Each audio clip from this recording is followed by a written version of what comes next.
Hello दोस्तों, welcome back to the channel Srishti study point. आज मैं फिर से लेकर आई हूँ मॉडल पेपर जो कि है यूपीपीएससी एपीएस का जो एग्ज़ाम करा रही है उसके लिए। एपीएस का मतलब एडिशनल पर्सनल सेक्रेटरी, अपर निजी सचिव, इसका एग्ज़ाम होने वाला है। और इसके लिए 2 मॉडल पेपर चैनल पर ऑलरेडी अपलोडेड हैं, आप लोगों ने देखे भी होंगे। और ये तीसरा मॉडल पेपर है। टोटल 150 क्वेश्चन यहाँ पर मैं लेके आई हूँ। और ये 150 क्वेश्चन जो हैं बिल्कुल उसी तरह से हैं जिस तरह से आपका सिलेबस दिया है कि प्री के एग्ज़ाम के लिए। इसमें 50 क्वेश्चन जो हैं वो आपके जीएस के आएंगे, और फिर 50 क्वेश्चन जो है वो आपके हिंदी के आएंगे, और 50 क्वेश्चन आपके आएंगे कंप्यूटर के। टोटल ये 150 क्वेश्चन होगा। इसी तरह से यहाँ पर क्वेश्चन आपको देखने को मिलेंगे। तो सबसे पहले यहाँ पर हम देखते हैं कि इसके यहाँ कौन से क्वेश्चन जो हैं वो सबसे पहले हैं। तो इस पेपर में देखिए, मॉडल पेपर में सबसे पहले जीके के ही 50 एमसीक्यूज़ मैं यहाँ लेके आई हूँ। बहुत इंपॉर्टेंट है, जो पिछली बार बहुत सारे एग्जाम्स में पूछे गए हैं उससे रिलेटेड क्वेश्चन हैं, और बिल्कुल आपके सिलेबस के अकॉर्डिंग है। आप सिलेबस को एक बार इस मॉडल पेपर को पढ़ते वक्त सिलेबस को अगर मैच करते चलेंगे तो आपको समझ में आएगा। टॉपिक वाइज यहाँ पर मैं क्वेश्चन लेकर आई हूँ। तो सबसे पहले यहाँ पर क्वेश्चन है VLL का अर्थ है, इसके बारे में पूछा है। तो इसका आंसर यहाँ पर है VLL का अर्थ है वायरलेस इन लोकल लूप। ठीक है, VLL wireless in local loop. अगला क्वेश्चन है आसियान जो है इसके लिए है। ठीक है, किसके लिए है इनमें से? तो आसियान की जो फुल फॉर्म पूछी है यहाँ पर, तो इसका उत्तर होगा association of south east Asian nation. ठीक है, क्योंकि आपको शब्द संक्षेप जो है वो इस एग्ज़ाम में देखने को मिलेंगे, वो आएंगे। इसके बाद यहाँ पर सेबी से तात्पर्य पूछा है, और देखिए एग्ज़ाम में आया हुआ है। ये भी यहाँ पे देखिए पूरा मैंने लिख रखा है कौन से एग्ज़ाम में आया है इस टाइप के क्वेश्चन। तो इसका उत्तर यहाँ पर है securities and exchange board of India. Securities and exchange board of India. चौथा क्वेश्चन है यहाँ पर, रेडियो में जो SW होता है, ये देखिए JPSC में आया हुआ एग्ज़ाम है। रेडियो में जो SW होता है इसका मतलब क्या होता है? तो उसका मतलब होता है शॉर्ट वेव। ठीक है, शॉर्ट वेव है ना, वो होते नहीं इतने वेव लेंथ पे आप लोग ये सुन रहे हैं, ये इतने, ये इस तरह से आपने सुना होगा रेडियो पे। इसके बाद है नीति आयोग जो है, उसमें नीति आयोग का पूरा नाम पूछा, और ये देखिए किन किन एग्ज़ाम में आया। वैसे बहुत सारे एग्ज़ाम में ये आ चुका है। तो नीति आयोग, नीति का जो फुल फॉर्म है NITI की, उसमें है national institution for transforming India. ठीक है, ये है नीति की फुल फॉर्म। इसके बाद आ जाते हैं, ये देखिए छठा क्वेश्चन आ गया। इसके बाद आपको लेखक और उनकी रचनाओं से रिलेटेड आपका टॉपिक है। तो यहाँ पर वो है, देखिए निम्नलिखित में से कौन सी रचना कालिदास की नहीं है? और तो इसमें आपको पता है मुद्रा राक्षस जो है वो कालिदास की नहीं है, जबकि रघुवंशम, अभिज्ञान शाकुंतलम और कुमार संभवम, एक जो ये तीनों ही कालिदास की हैं। और आपको बता दूं कि चैनल पर वीडियो भी है इससे रिलेटेड, आप जाके देख सकते हैं लेखक और उनकी प्रसिद्ध रचनाएं करके। तो मुद्रा राक्षस नहीं है, ये बताइएगा कि किसकी है, उस वीडियो में इसका आंसर है। इसके बाद है नाट्य शास्त्र के रचयिता कौन थे? तो नाट्य शास्त्र के रचयिता जो थे वो थे भरत मुनि। कौन? भरत मुनि।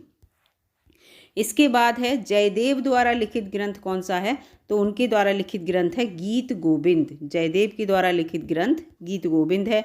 नवा क्वेश्चन है कि नागनंद प्रियदर्शिका, और यहाँ पर इसके बाद नागनंद प्रियदर्शिका के बाद यहाँ पर है ये पूछ रहे हैं यहाँ पर, ये रत्नावली है। रत्नावली गलत लिखा है, रत्नावली होगा। ठीक है, ऐसे करके लिखना है रत्नावली। तो ये थोड़ा सा यहाँ पर मिसप्रिंट हो गया टाइपिंग में। तो रत्नावली ये किसकी रचनाएं हैं? तो ये सब जो हैं वो हर्षवर्धन की रचनाएं हैं। इसके बाद अगला प्रश्न है मिताक्षरा, बहुत इंपॉर्टेंट है ये, किसकी रचना है? तो ये विज्ञानेश्वर की रचना है।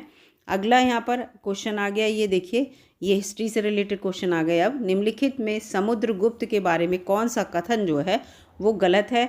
तो यहाँ पर ये प्रयाग प्रशस्ति समुद्रगुप्त के कवि हरिशेन द्वारा रचित थी, जो अशोक के प्रयाग स्तंभ में उत्कीर्ण है। इसमें कौन कौन सा जो आंसर इसमें पूछा है कि गलत है, गलत पूछा है। तो ये सही है। ठीक है, प्रयाग प्रशस्ति समुद्रगुप्त के कवि हरिशेन द्वारा रचित था। प्रयाग प्रशस्ति जो है हरिशेन के द्वारा रचित था, और अशोक के जो प्रयाग स्तंभ में इसको उकेरा गया है, ये ठीक है। जबकि इसका ये गलत है कि वो यहाँ पर कि वो उत्तर से दक्षिण तक को प्रशासन करने वाले पहले राजा थे, ये यहाँ पर इसका गलत है, तो ये इस आंसर में गलत ही पूछा तो सही होगा। फिर इसके बाद ये भी देख लेते हैं, समुद्रगुप्त का राज एक बड़ा राज्य था जिसका साक्ष्य उसका अश्वमेध यज्ञ है, ये बताता है। ठीक है, तो ये भी ठीक है। अगला क्वेश्चन है यहाँ पर भांडी, इंपॉर्टेंट क्वेश्चन है, किसके प्रमुख सचिव थे? जो भांडी थे, तो भांडी जो थे वो हर्षवर्धन के प्रमुख सचिव थे। ठीक है, और यहाँ पर प्रमुख सचिव भी पूछा गया है, और ये अपर सचिव जो है इससे रिलेटेड ये जो है एग्ज़ाम है, तो इसको जो है इसीलिए मैंने क्वेश्चन इसमें दिया है। भांडी कन्नौज का एक सम्मानीय व्यक्ति था जिसने हर्ष के द्वारा उसकी बहन को ढूंढने और हर्ष को सिंहासन दिलाने में मुख्य भूमिका निभाई थी। ठीक है, इसको याद रखिएगा। इसके बाद यहाँ पर है अकबर की शासनकाल में के यहाँ पर होगा, अकबर के शासनकाल में कौन सैन्य विभाग से यहाँ पर संबंधित है? तो फौजदार जो है वो सैन्य विभाग से संबंधित है अकबर के शासनकाल में। तो यहाँ पूरा ये मैं आपको बता दिया। अब इसके बाद 14वां क्वेश्चन है, ये देखिए पॉलिटी से आ गया ये, भारत सरकार अधिनियम 1919 में प्रांतीय सरकार के कार्यों को आरक्षित और स्थानांतरित, नहीं ये भी हिस्ट्री का ही है, 1919 वाला वो भारत सरकार अधिनियम आरक्षित और स्थानांतरित विषयों में विभाजित किया गया था। निम्नलिखित में से किसे आरक्षित विषय माना गया था? तो आरक्षित और स्थानांतरित विषय दो विषयों में विभाजित करने के बाद आरक्षित का मतलब यहाँ पर पूछा जा रहा है। तो यहाँ पर जो होगा मैं आपको बताऊँ, आरक्षित विषय में इसका जो भू राजस्व मुझे लग रहा है ये नहीं होगा, और 1, 2 और 4 होने चाहिए यहाँ पर इसका उत्तर। स्थानीय स्वशासन, न्याय स्वशासन, और इसके बाद इसका उत्तर सी है, 1, 3 और 4 है। इसका मतलब इसमें स्थानीय स्वशासन जो है इसके अंतर्गत नहीं है, और न्याय प्रशासन और भू राजस्व और पुलिस ये तीनों जो हैं वो आरक्षी से संबंधित थे। ठीक है, इसमें जो आरक्षित पूछा है उससे संबंधित। इसके बाद आ जाते हैं यहाँ पर ये 15वें क्वेश्चन पर, निम्नलिखित स्वतंत्रता सेनानियों पर विचार कीजिए। तो स्वतंत्रता सेनानियों को लेकर यहाँ पर देखिए ये इसमें भी ये पूछना है कि कौन सा जो व्यक्ति है वो गदर पार्टी से जुड़ा था। तो केवल एक ही व्यक्ति इनमें दिख रहे हैं मुझे गदर पार्टी से जुड़े हुए, रास बिहारी बोस। तो देखिए हाँ इसमें यही है, केवल 3 इसका उत्तर है, रास बिहारी बोस गदर पार्टी से जुड़े थे जो ये क्वेश्चन के अकॉर्डिंग। ठीक है, वरिंद्र कुमार घोष भी नहीं जुड़े थे और जोगेंद्र चंद्र चटर्जी भी नहीं जुड़े थे। इसके बाद दालचीनी पौधे के जो है निम्नलिखित में से किस भाग से दालचीनी जो है वो प्राप्त की जाती है? तो दालचीनी जो है आपने देखी होगी छाल जैसी होती है, तो छाल से प्राप्त की जाती है, पौधे की छाल से। अगला है यहाँ पर, और ये भीतरी छाल होती है, बाहर वाली छाल नहीं होती। जो पौधे की भीतरी छाल होती है वो दालचीनी के रूप में प्रयोग होती है। निम्नलिखित में से किसे लोकप्रिय रूप से हाइपो कहा जाता है? कॉमन सा क्वेश्चन है ये। तो सिल्वर थायोसल्फेट को हाइपो कहा जाता है। अगला प्रश्न है यहाँ पर, ये पूरा एक लिखा भी है कि एक महत्वपूर्ण कार्बनिक नमक है, ये पूरा यहाँ पर ये नमक नहीं लवण है। ठीक है, और इसके बाद यहाँ पर जिसमें कई चिकित्सीय उपयोग होते हैं, इसे सोडियम हाइपोसल्फाइड या हाइपो भी कहा जाता है। इसका उपयोग कई फार्मास्यूटिकल तैयारियों में किया जाता है और इसमें विभिन्न चिकित्सीय गुण भी होते हैं। इसके बाद है जिम्नोस्पर्म में किस प्रकार के बीज होते हैं? ये आ गया बॉटनी का क्वेश्चन। तो इसका जो आंसर होगा वो हमेशा नग्न, यानी कि इनके जो बीज होते हैं वो नेक्ड होते हैं, उनके ऊपर कवरिंग नहीं होती बीज के ऊपर। जैसे आपने चने का बीज चना देखा, चने के ऊपर एक कवर जैसा लगा रहता है, लेकिन ये बीज जो होते हैं इनके ऊपर कोई कवर नहीं होता, इसीलिए इनको हमेशा नग्न वाली बात कही गई है। जिम्नोस्पर्म में ऐसा इसलिए कहा जाता है क्योंकि इनके नग्न बीज या बीजांड होते हैं। पौधे के विकास की दृष्टि से ये पहले बीज देने वाले पौधे हैं। जिम्नोस्पर्म सबसे पहले ऐसे पौधे थे जो बीज देते थे।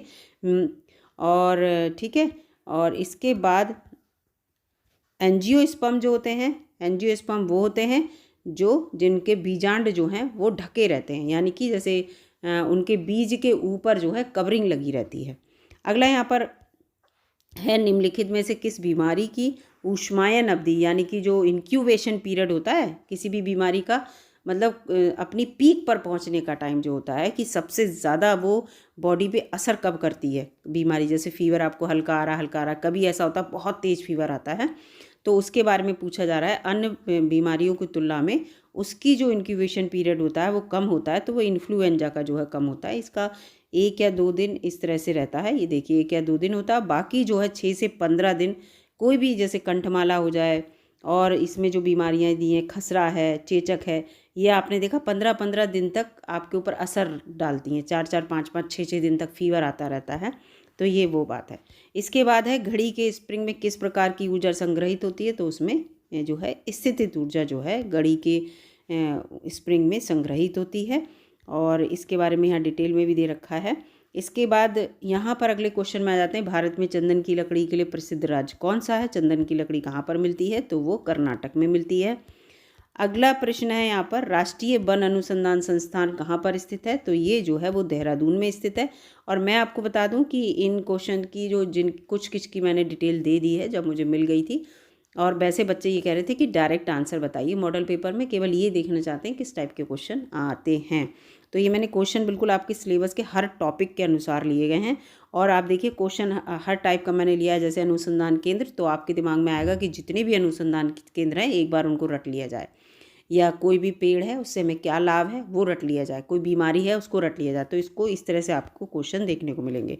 अभी देखिए अगला क्वेश्चन मैं यहाँ पर लेकर आई हूँ, मध्य प्रदेश का शिवपुरी राष्ट्रीय पार्क। अब आप समझ गए होंगे कि आपको राष्ट्रीय पार्क, राष्ट्रीय उद्यान सब एक बार पढ़ने हैं, तो ये आपके दिमाग में आ जाएगा। तो शिवपुरी राष्ट्रीय पार्क जो है वो तेंदुआ और चीतल के लिए फेमस है, ये एमपी में है। अब उत्तर प्रदेश के बारे में भी आपको समझ में आ जाएगा। तो उत्तर प्रदेश का सबसे पूर्वी जिला कौन सा? तो बलिया है ऑब्वियसली, जो पूर्वी जिला। और पश्चिमी, उत्तरी और दक्षिणी चारों जिला जो हैं आप पढ़ लीजिएगा, ये क्वेश्चन आ सकते हैं। और इसके बाद गंगा यमुना मैदान में प्राचीन कांप जो क्षेत्र होते हैं, निक्षेप जो आते हैं नदियों के साथ, जो दलदल जैसा लिक्विड आता है संग में, उसके बारे में पूछा जा रहा है। कांप निक्षेप को क्या कहा जाता है? तो इनको जो है वो बांगर कहा जाता है। क्या कहा जाता है? बांगर कहा जाता है। ठीक है। इसके बाद यहाँ पर आ जाते हैं, भारतीय संविधान का कौन सा अनुच्छेद राष्ट्रपति पद के लिए पुनः निर्वाचन की योग्यता निर्धारित करता है? अगर दोबारा निर्वाचित करना है राष्ट्रपति को तो कौन से अनुच्छेद के तहत ऐसा होगा? तो ये अनुच्छेद 57 यहाँ पर कहता है। अगला इसके बाद यहाँ पर क्वेश्चन आ जाता है, निम्नलिखित में से किन अनुच्छेदों के द्वारा भारतीय संविधान नागरिकों को मूल अधिकार की जो है वो निश्चितता प्रदान की जाती है? तो अगर मूल अधिकारों का पूरा आपको क्रम पता होगा तो आप यहाँ पर आंसर बता देंगे। तो इसका आंसर आपको देखने को मिलेगा यहाँ पर, ये अनुच्छेद 12 से 35, अनुच्छेद 12 से 35 सब जो हैं वो मूल अधिकार के बारे में बताते हैं। यूपीपीएससी 2015 में से पूछा भी गया था। संविधान के किस अनुच्छेद के अंतर्गत मंत्रीगण सामूहिक रूप से लोकसभा के प्रति उत्तरदायी रहते हैं? तो इसका उत्तर यहाँ पर है सी, अनुच्छेद 75 के अंतर्गत। अगला यहाँ पर प्रश्न है, कौन सा अनुच्छेद संसद के 2 अधिवेशनों के बीच 6 माह के अंतराल की अनिवार्यता का उल्लेख करता है? कि अगर अधिवेशन जो हैं उनमें उनके बीच में अधिकतम 6 माह का अंतराल हो सकता है, जब संसद के जो अधिवेशन होते हैं उनके बारे में है यहाँ पर। तो ये है अनुच्छेद 85 इसको बताता है। इसके बाद आ जाते हैं, धन विधेयक जो है वो भारतीय संविधान के किस अनुच्छेद में परिभाषित किया गया है? तो अनुच्छेद 110 में। किसमें? धन विधेयक किसमें किया गया? अनुच्छेद 110 में। और ये देखिए यूपीपीएससी 2019 में क्वेश्चन भी आया। इसके बाद 31वां क्वेश्चन है, पहली बार जो भारत ने विश्व कप क्रिकेट कप जीता था, क्रिकेट चैंपियनशिप में विश्व कप, तो वो 1983 में जीता था। ठीक है। तो यहाँ पर ये है, कपिल देव उस समय कैप्टन थे। इसके बाद चेकमेट, चेकमेट शब्द किस खेल से जुड़ा है? आप अपने आप बता देंगे, ये शतरंज से जुड़ा हुआ है। ये मत सोचिएगा इजी क्वेश्चन है, क्वेश्चन मैं इसलिए इस टाइप के लेके आई हूँ, जैसे आप खेल के लेके आई हूँ तो आपको लग रहा होगा कि जो शब्द यूज़ होते हैं उससे रिलेटेड क्वेश्चन आता है कि ये शब्द कौन से खेल में यूज़ होता है, ये शब्द, और अक्सर देखा होगा कि अरे ये शब्द पता नहीं कौन से, तो इसलिए इस टाइप के क्वेश्चन लेके आई हूँ। ये क्वेश्चन आएगा ऐसा नहीं है, इस टाइप के क्वेश्चन आएंगे।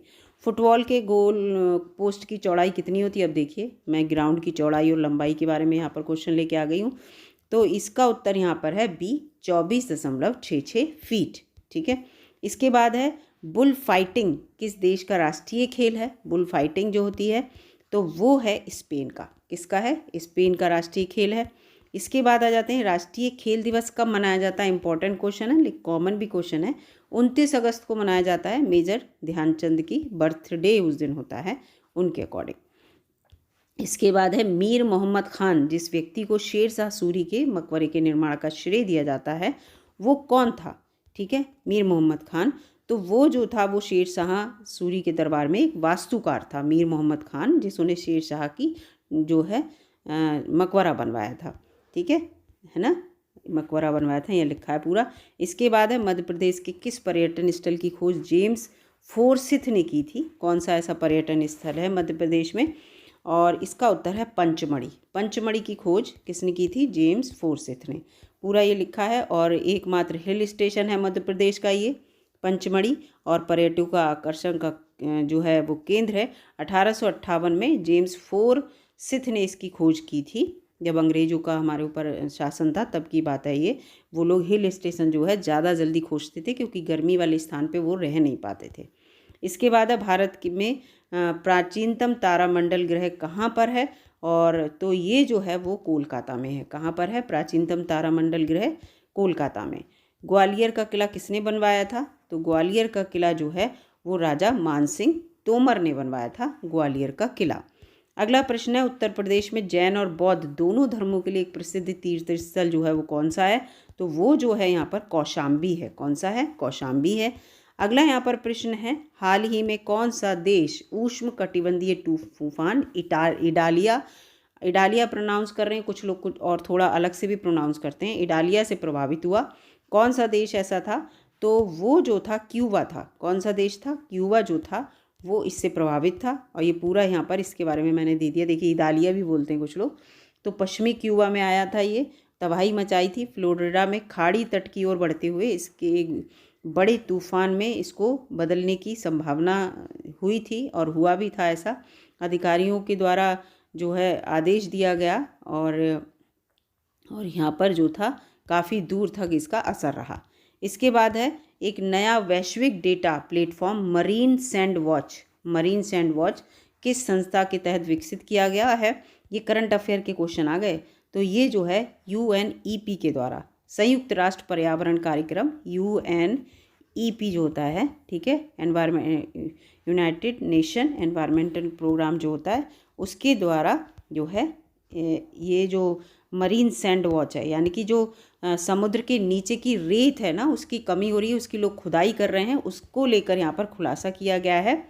ठीक है, देखा है, दुनिया के समुद्र तल से सालाना 6 अरब टन रेत निकाली जा रही है, और जिससे कि जो जीव हैं, जंतु हैं, उनके लिए बहुत, वहाँ जो ज़मीन के जो समुद्र के तट पर रहते हैं उनके लिए बहुत ज़्यादा दिक्कत का केंद्र बन गई है ये बात। अगला यहाँ पर है, हाल ही में WHO की एक रिपोर्ट के अनुसार भारत में 188.3 मिलियन लोग किस स्वास्थ्य स्थिति से पीड़ित हैं, किस बीमारी से पीड़ित हैं ये कह सकते हैं, जबकि केवल 37% लोगों को ही इसका निदान मिल पाया है। इतने मिलियन लोग हैं जिसमें से 37% लोग ही केवल इससे निदान मिल पाया है। तो ये हाई ब्लड प्रेशर क्या है? उच्च रक्तचाप जो होता है, हाई ब्लड प्रेशर, आप हर तीसरे आदमी में सुन लेते होंगे कि हाई बीपी के हम पेशेंट हैं, हाई बीपी के पेशेंट हैं, तो ये उसको लेकर है यहाँ पर। ठीक है, इसके बाद यहाँ पर आ जाते हैं 44वां क्वेश्चन, संयुक्त राष्ट्र के द्वारा निर्धारित 2030 तक एड्स को सार्वजनिक स्वास्थ्य खतरे के रूप में समाप्त करने का लक्ष्य वर्ष जो है वो क्या है? मतलब 2030 तक तो समाप्त करने के खतरे के रूप में जो लक्ष्य वर्ष है कि हम इस वर्ष जो है लक्ष्य प्राप्त कर लेंगे, तो वो कौन सा है? 2030 तक, ये तो लिखा ही है, और 2030 ही लक्ष्य वर्ष है। ठीक है, तो ये चीज़ है कि हम लोग जो हैं एड्स से बिल्कुल निजात पा लेंगे। ठीक है, इसके बाद यहाँ पर है कार्बन सीमा समायोजन तंत्र या CBAM किसकी नीति है?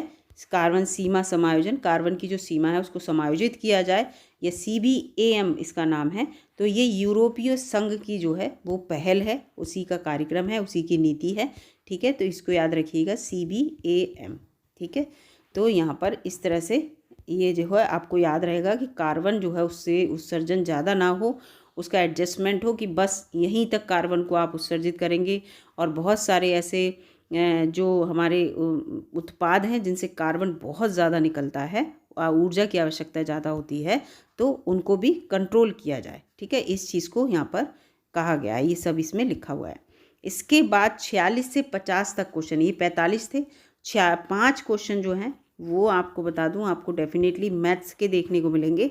और मैथ्स आपके कोर्स में लिखा है कि 8th लेवल का आएगा, उसके क्वेश्चन मैंने यहाँ पर नहीं दिए हैं। लेकिन आप 8th लेवल तक का मतलब 6th 7th 8th अगर 3 क्लास की बुक्स आप मैथ की किसी की पढ़ लेंगे तो डेफिनेटली आप 5 क्वेश्चन जो है सही करने में सफल रहेंगे। इसके बाद आ जाते हैं हिंदी के 50 क्वेश्चन। तो हिंदी के 50 क्वेश्चन में मैं आपको बता दूं कि आपको मुझे ऐसा लगता है कि 2 गद्यांश जो है, मैंने जितने भी मॉडल पेपर देखे हैं सब में ऐसा है कि 2 गद्यांश आपको देखने को मिलेंगे, जिसमें 5-5 क्वेश्चन हर गद्यांश में होंगे।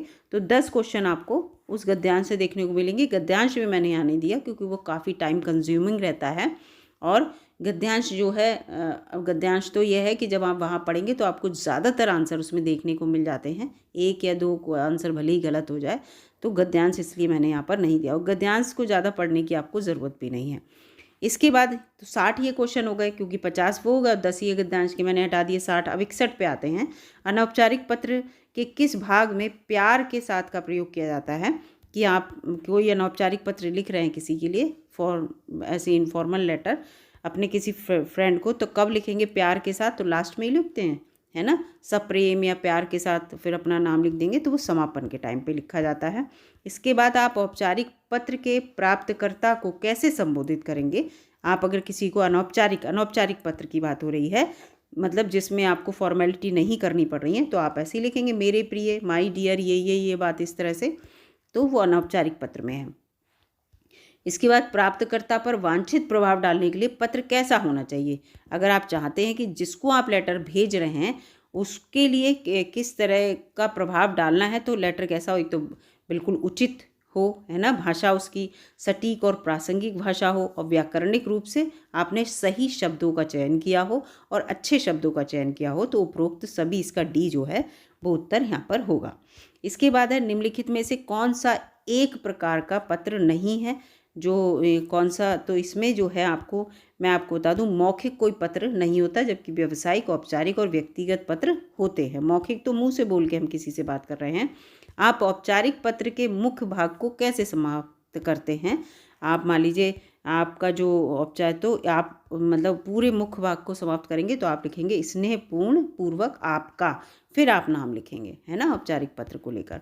इसके बाद है, औपचारिक पत्र की महत्वपूर्ण चिंता का उल्लेख कैसे करेंगे? तो उस किस में करेंगे? तो आपको पता है कि उसका हम विषय लिखते हैं उल्लेख करने के लिए। कोई आपको औपचारिक पत्र लिखना है तो पहले आप एड्रेस लिखते हैं, फिर आप विषय लिखते हैं कि किस विषय पे आपको बात करनी है, तो आप उस महत्वपूर्ण बात को वहाँ एक लाइन में देते हैं। उसके बाद आप अपना पूरा मुख्य भाग लिखते हैं, उसमें बहुत सारी बातें लिखते हैं, और जो मुख्य ये जो विषय है वो आप एक लाइन में उसमें भी लिखते हैं। इसके बाद यहाँ पर आपको फिर क्वेश्चन देखने को मिलेंगे मुहावरे और लोकोक्तियों के। तो ये मुहावरे हैं, जैसे ईंट से ईंट बजाना, इस तरह के बहुत सारे मुहावरे आपको देखने को मिलेंगे वहाँ, और उनके 4 ऑप्शन में होंगे, उसमें से एक आपको जो है वो वहाँ ढूंढना होगा, क्योंकि मल्टीपल चॉइस में, लेकिन यहाँ मैंने आपको डायरेक्ट दे दिए हैं। ईंट से ईंट बजाना तो पूरी तरह से नष्ट करना, मैं कहते नहीं तुम्हारी ईंट से ईंट बजा दूंगा, इस तरह से आप अगर मुहावरे खुद से संबंधित होकर याद करेंगे तो हमेशा रटे जाएंगे।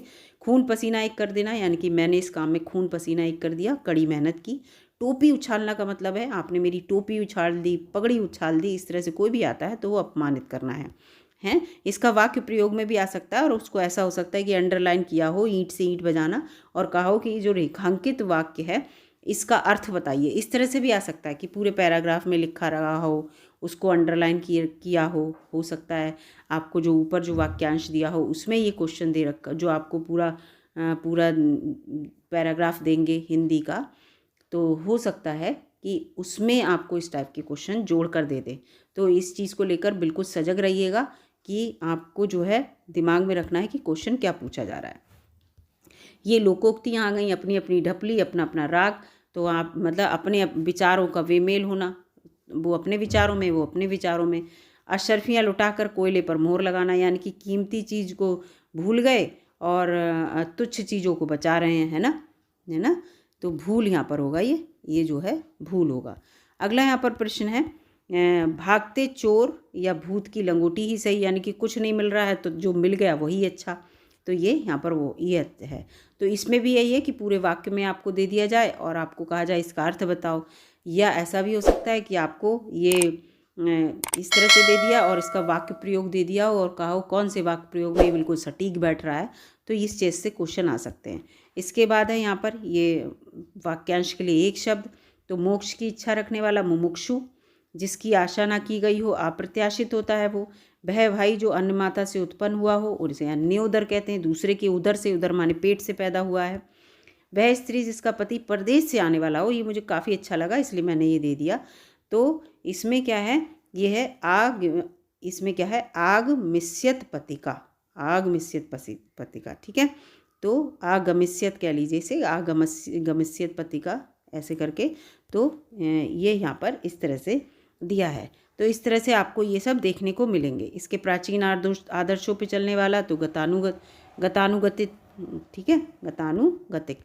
तो ये इस तरह से आपको क्वेश्चन, किसी ग्रंथ में अन्य व्यक्ति के द्वारा जोड़ा गया भाग जो होता है वो शेप कहलाता है। तो इस तरह से क्वेश्चन जो है आपको देखने को मिलेंगे, लेकिन मल्टीपल चॉइस ही होंगे, ये तो मैंने एक लाइन में दे दिए हैं। अगला है निम्न में से शुद्ध वाक्य आपको चुनना है। तो यहाँ राम अवश्य आएगा, राम यहाँ अवश्य आएगा, तो ये दोनों ही वाक्य सही हैं। आप जिस तरह से भी बोलेंगे, यहाँ राम अवश्य आएगा या राम यहाँ अवश्य आएगा, तो ये दोनों ही वाक्य यहाँ पर शुद्ध हैं। अगला है इसमें से भी शुद्ध है कि उसका उनका प्राण पखेड़, ये गलत है। उनके प्राण पखेरु उड़ गए, यही सही है। उसका, ये भी गलत है। तो इसमें दूसरा यहाँ पर सही है। फिर इसके बाद है निम्न में से अशुद्ध चुनना है। ये देख लीजिएगा, जहाँ कहीं नहीं दिया हो या नेगेटिव पूछा हो तो आप हमेशा मार्क कर लेना, ये गोला कर लेना। बहुत से बच्चे जो हैं जल्दी जल्दी में, जैसे यहाँ पर है अशुद्ध दिया है, हम शुद्ध पढ़ रहे हैं, तो मुझे भय है कि वह बेईमानी करेगा, तो ये तो बिल्कुल गलत है।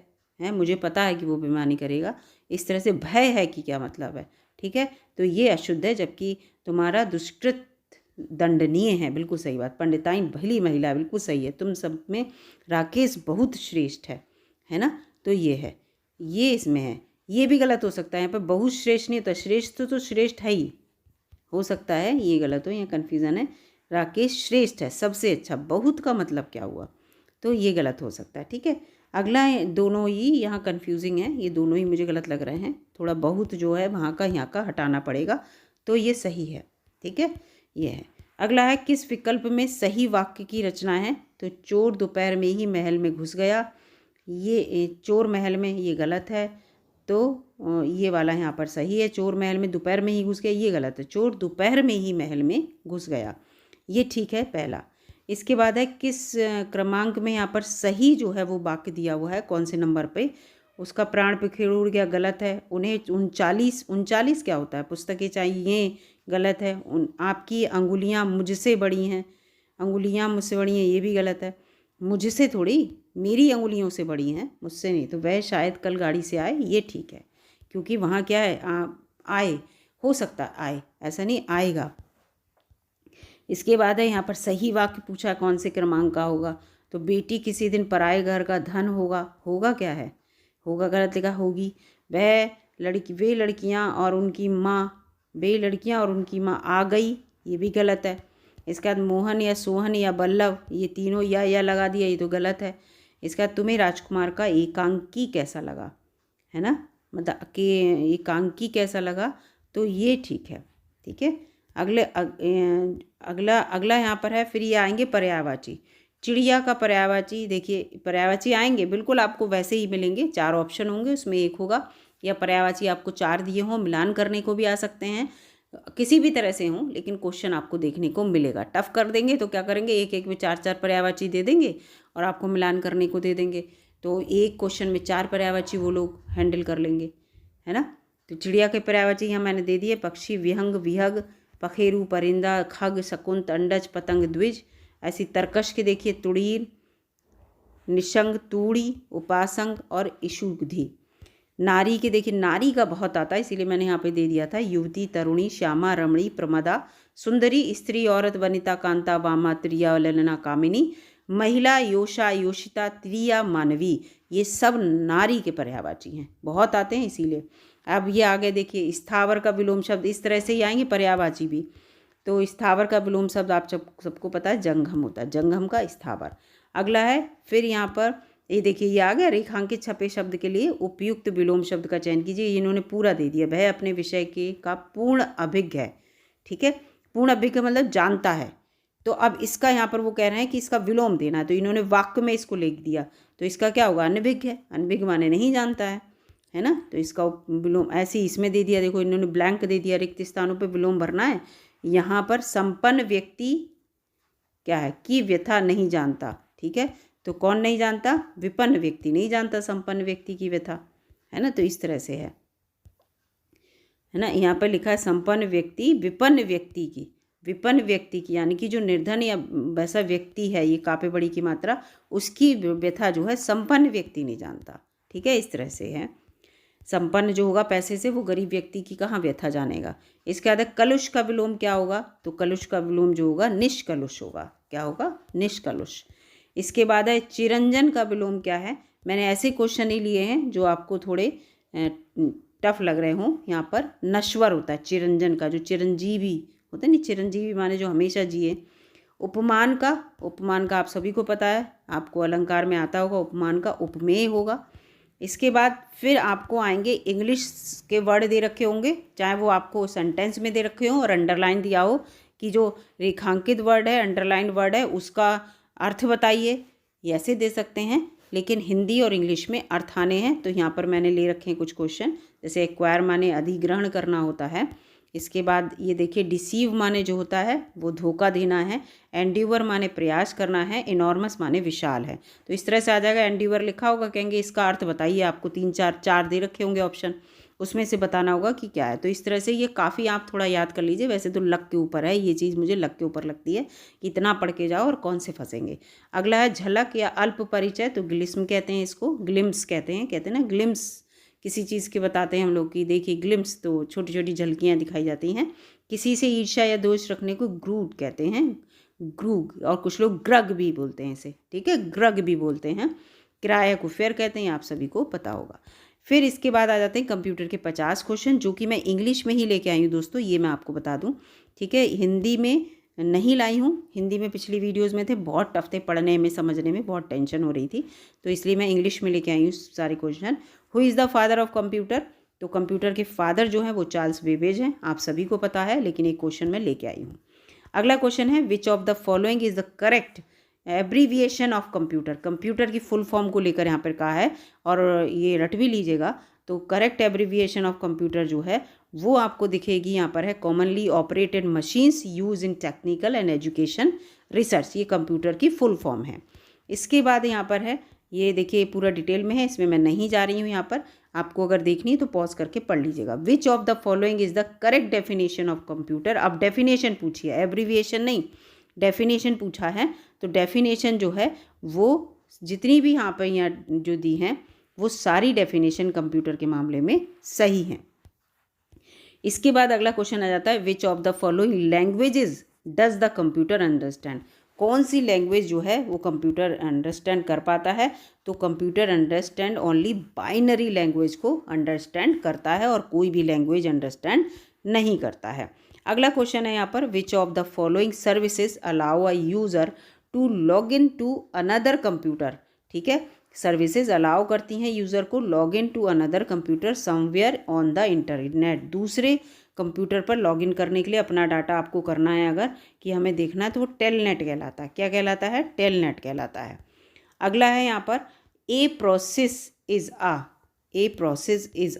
इसमें a process is a program in the execution, ठीक है। एग्जीक्यूशन के एग्जीक्यूशन में एक प्रोसेस जो है प्रोग्राम है जो executed by the threads and it's consist of multiple threads of execution.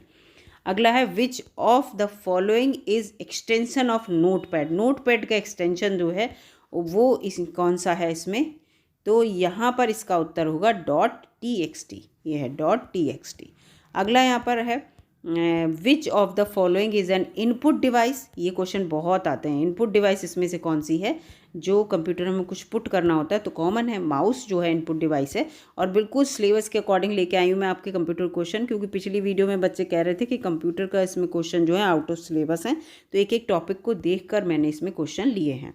इसके बाद है which of the following groups are only input devices? Input devices कौन सी हैं? तो देखिए इसमें जो मॉनिटर नहीं है तो ये नहीं होगी। इसके बाद इसमें प्रिंटर नहीं है तो ये नहीं होगी। इसमें ये जो मिसमैच है ना ग्रुप पूरा, तो यहाँ पर ये देखिए माउस भी है, इनपुट करता है कीबोर्ड से भी, स्कैनर से भी, और स्कैनर से कोई फ़ोटो हम इनपुट, जॉयस्टिक लाइट, ये भी है और ये भी है, तो बी, सी और डी इसमें दोनों ही हैं इनपुट डिवाइसेस। इनको पढ़ लीजिएगा एक बार। कभी कभी ट्रैक बॉल आ जाए और आप कह दो ना है, नहीं है, लाइट पेन आ जाए आप कह दो नहीं है, तो ये चीज़ें पढ़ लीजिएगा। नज़र के सामने से गुजरेंगी तो कभी क्वेश्चन आता है तो एकदम याद रहता है। माउस क्या है, तो माउस क्या चीज़ है, माउस जो है एक कर्सर कंट्रोल जो है डिवाइस है, कर्सर कंट्रोल डिवाइस है, और उसके साथ साथ क्या है, ये पॉइंटिंग एंड ड्रॉप डिवाइस भी है। ठीक है, पॉइंटिंग एंड ड्रॉप डिवाइस भी है, ये दोनों है। इसके बाद ये है कर्सर, इसके बाद है जो कर्सर जैसे दिखता रहता है, आप कभी टाइप करते हैं कुछ आगे लिखने के लिए और पॉइंट आउट करते हैं कि यहाँ पे हमें लिखना है, यहाँ से हमने what is placed at the left of the horizontal wall. Horizontal जो बार होता है इसमें, उसके लेफ़्ट में क्या दिया रहता है, तो उसके लेफ़्ट में जो है वो यहाँ पर व्यू बटन्स दिए रहते हैं। ठीक है, हॉरिजॉन्टल बार के कंप्यूटर की आप स्क्रीन पे जब देखेंगे तब। इसके बाद है where on the MS word screen you can locate the horizontal split bar. ठीक है, कहाँ पर MS वर्ड स्क्रीन पर आप जो है हॉरिजॉन्टल स्प्लिट बार को लोकेट करते हैं, तो ऑन द वर्टिकल, ये पूरा on the vertical scroll bar top, bars top. ठीक है, वर्टिकल स्क्रोल बार के टॉप पर। इसके बाद यहाँ पर है अगला question, what does control plus D से आप क्या करते हैं।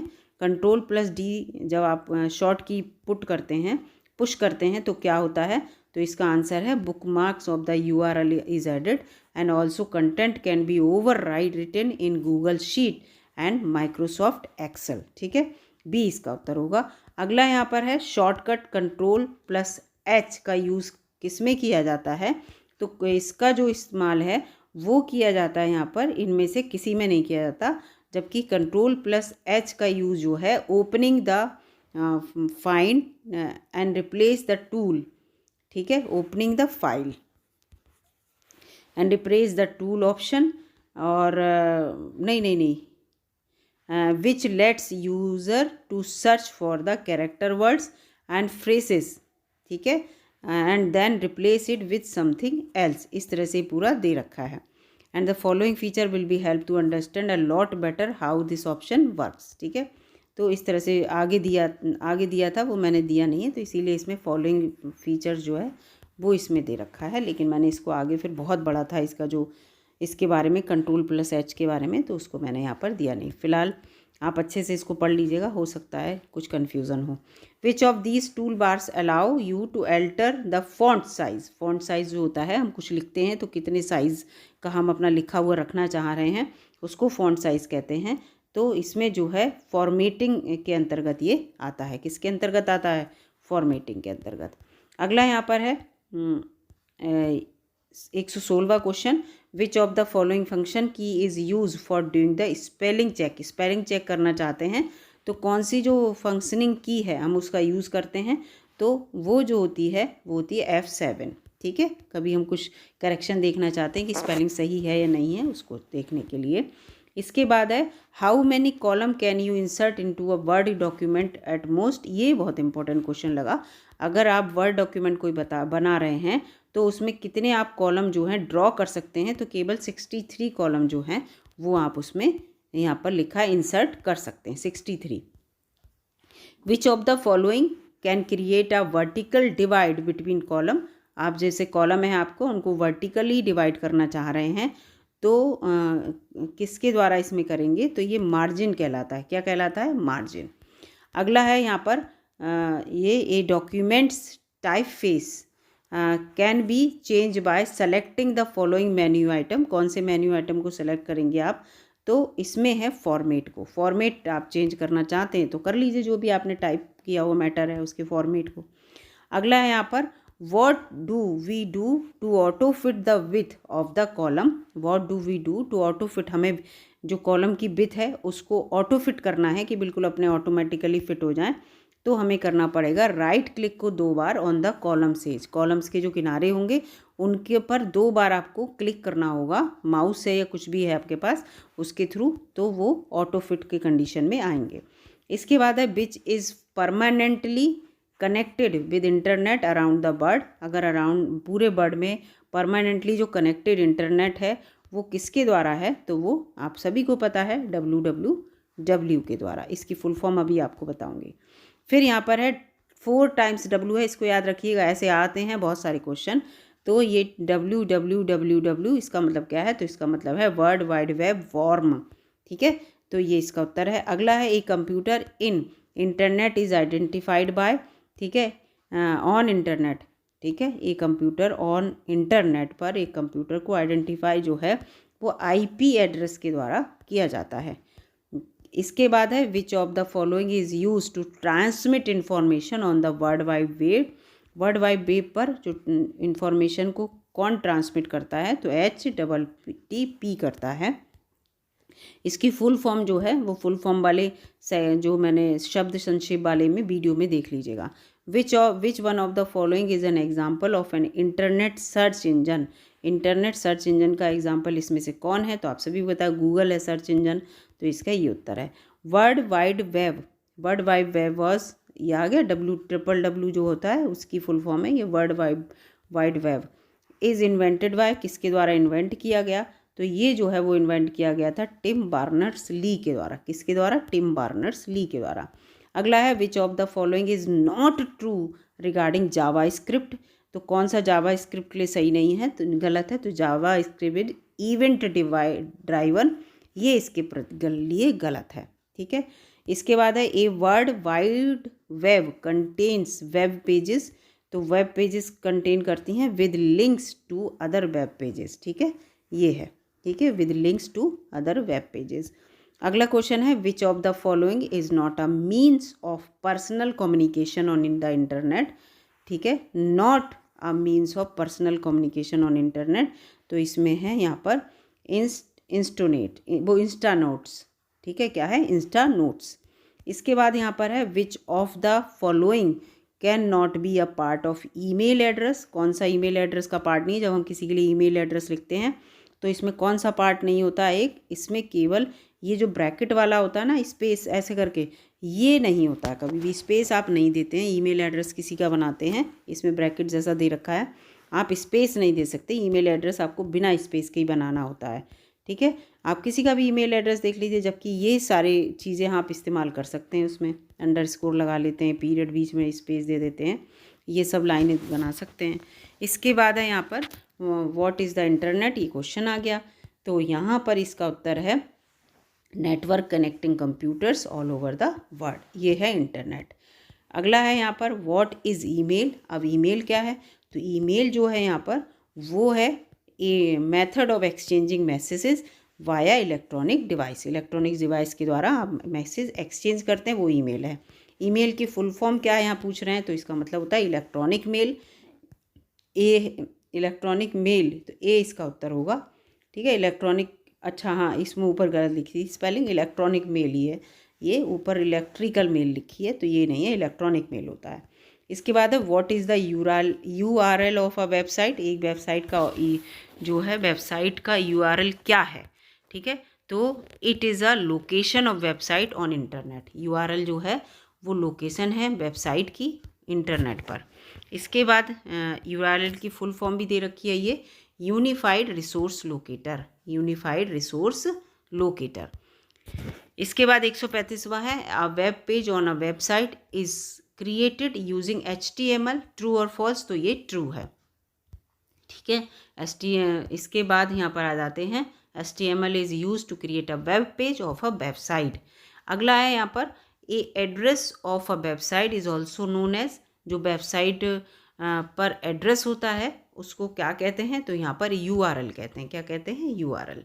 इसके बाद अगला आ जाता है यहाँ पर which of these is non profit domain. तो जो डॉट यहाँ पर ORG होगा वो नॉन प्रॉफिट डोमेन के अंतर्गत आता है, ठीक है। Is use for non profit organisation. Non profit जो ऑर्गेनाइजेशंस होती हैं उनके लिए इसको यूज़ करते हैं। वेयर आर ईमेल्स रिसीव और सेंड टू यूज़र। तो जो है तो वो कहाँ, ईमेल एड्रेस पर यूज़र जो है वो अपनी जो मेल्स हैं वो रिसीव करता है और सेंड करता है किसी की।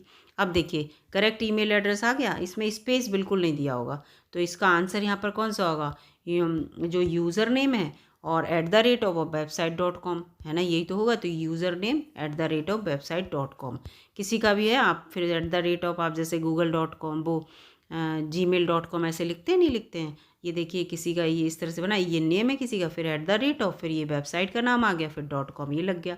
तो ये इस तरह से बनते हैं और इसमें देखिए कोई भी स्पेस नहीं दिया है, जबकि हमने ये स्पेशल नंबर, ये डॉट और हम अंडरस्कोर और बीच में स्पेस दे सकते हैं।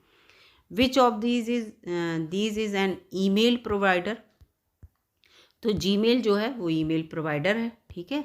इसके बाद आ जाते हैं यहाँ पर अगला 141वां जो है, किस ईयर में ईमेल जो है वो क्रिएट की गई थी। इंपॉर्टेंट क्वेश्चन है। 1971 में क्रिएट की गई थी ईमेल, और किसके द्वारा की गई थी, तो ये रे टॉमलिंसन के द्वारा इन्वेंट की गई थी। इसके बाद है which of these services is owned by Google. Google के द्वारा कौन सी सर्विसेज ओन की गई हैं, तो जीमेल जो है वो सर्विस जो है गूगल के द्वारा ओन की गई है। इसके बाद है which does we use for presentation के लिए हम क्या यूज़ करते हैं, तो पावर पॉइंट करते हैं। हमेशा कोई भी प्रेजेंटेशन हम देते हैं तो किस पर देते हैं, पावर पॉइंट पर देते हैं। उसमें स्लाइड बाई स्लाइड आपको प्रेजेंट होता रहता है, सब कुछ आप दिखाना चाहते हैं तो वैसे। इसके बाद what feature should you presentation have, कौन से जो प्रेजेंटेशन के फीचर आपके पास होने चाहिए, तो यहाँ पर क्या है, इम्प्रेसिव और इफ़ेक्टिव होंगे वो फीचर्स, तो व्यक्ति देखना पसंद करेगा और जो है आपका प्रभाव भी छोड़ेंगे आप। इसके बाद है इन प्रेजेंटेशन विच, जब आप कहीं प्रेजेंटेशन करते हैं स्क्रीन पर या कहीं पर जाते हैं, कोई मीटिंग होती है, वहाँ अपना पूरा प्रेजेंटेशन प्रेजेंट करना होता है आपको कि हमने ये वर्क किया, ऐसे किया है। रिसर्च में तो बहुत होता है ऐसा, तो वहाँ पर पूरा स्लाइड के थ्रू आप सब प्रेजेंट करते हैं, तो उसकी बात हो रही है। In presentation which things are play equal role, presentation में कौन सी चीज़ इक्वल रोल प्ले करती है, तो वो कंटेंट और वॉइस दोनों ही इक्वल रोल प्रेजेंट करती हैं, ठीक है। इसके बाद है in presentation what we use to create a simple design templates बनते हैं, तो यहाँ पर जो इसका अंतर होगा वो स्लाइड मास्टर, ठीक है, स्लाइड मास्टर के थ्रू। अगला इसका है 147वां, how to select one hyperlink after another during a slide presentation. एक हाइपरलिंक से दूसरे जो हाइपरलिंक को कैसे जब स्लाइड प्रेजेंट कर रहे हैं, तो इसका होगा टैब के थ्रू। किसके थ्रू, टैब के थ्रू। अगला है यहाँ पर 148, which power point views work best for adding slide transition. तो इसका उत्तर यहाँ पर है ऑटो कंटेंट विजार्ड। क्या है, ऑटो कंटेंट विजार्ड। इसके बाद है to edit a chart we can, chart को एडिट करने के लिए हम क्या कर सकते हैं, तो double click the chart object. किसी को एडिट करना है उस पर डबल क्लिक करेंगे तो एडिट का ऑप्शन आने लगता है। इसके बाद है which power point view work best for adding slide transition, तो इसमें इसका उत्तर है स्लाइड शॉर्टर व्यू। कौन सा, स्लाइड शॉर्टर व्यू। तो ठीक है, तो यहाँ पर ये पूरे 150 क्वेश्चन मैंने आपको कराए हैं, और अगर आपको क्वेश्चन अच्छे लगे हैं, आपको लगा है कि हाँ मॉडल पेपर की तरह है, पूरे आपके सिलेबस के अकॉर्डिंग क्वेश्चन है, तो लाइक कीजिएगा। चैनल पर नए हो तो सब्सक्राइब भी कर लीजिएगा। इस तरह के मॉडल पेपर आपके एग्ज़ाम तक मैं अपलोड करती रहूँगी, जिससे कि आपको मार्गदर्शन मिलता रहे और आप अपनी तैयारी में लगातार बने रहें, और अच्छे से आपको ये पता रहे कि कौन से एरिए से आपके क्वेश्चन आने वाले हैं। उसके अलावा एक्स्ट्रा आप ना पढ़े, है ना, ये भी है, टाइम बर्बाद ना हो। ये तो वीडियो आपको अच्छी लगी तो लाइक कीजिएगा एक बार फिर से। धन्यवाद दोस्तों।